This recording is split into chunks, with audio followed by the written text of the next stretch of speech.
زمین کا وہ ٹکڑا وہ آپ کے حق میں گواہی دے گا یا زمین آپ کے خلاف گواہی دے گی؟ اس لیے کہا جاتا ہے کہ عید پڑھنے کے لیے جب جاؤ تو ایک راستے سے جاؤ، اور جب عیدگاہ سے واپس ہو جاؤ تو دوسرے راستے سے واپس ہو جاؤ، اس لیے کہ عام معاملات کے اندر بھی دو گواہ ہوتے ہیں، معاملات کے اندر دو گواہ ہوتے ہیں، تو آپ کے اعمال کے بھی دو گواہ ہوں گے۔ جس راستے سے جائیں گے وہ الگ گواہ بنے گا، جس راستے سے واپس گھر کو جاؤ گے وہ الگ گواہ بنے گا۔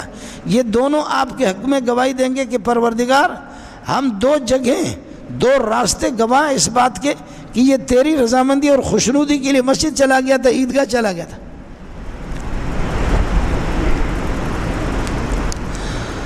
آپ اپنے موبائل کے اس کے اندر ہزاروں، اللہ آپ کا بھلا کرے، کیا ہیں، نقشے ہوتے ہیں، درختوں کی تصویر ہوتے ہیں، انسانوں کے ہوتے ہیں۔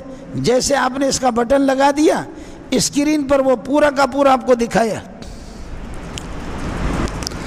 آپ کے موبائل میں کروڑوں انسانوں کے، اللہ آپ کا بھلا کریے، کہ تصویریں ہوں یا درختوں کے ہوں یا پہاڑوں کے، جیسے آپ اس کا بٹن لگاتے اسکرین پہ سارا کا سارا آپ کو دکھائے گا۔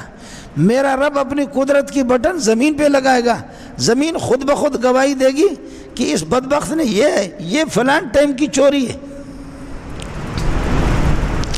تو جائے گا کہاں؟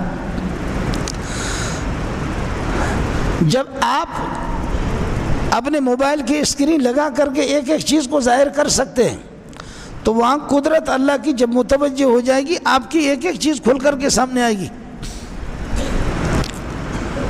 وہ زمانہ بھی آئے گا، وہ مکان بھی آئے گا، وہ جگہ بھی آئے گی، اور آپ کے ہاتھ بھی خود بخود بولیں گے، پاؤں بھی خود بولیں گے۔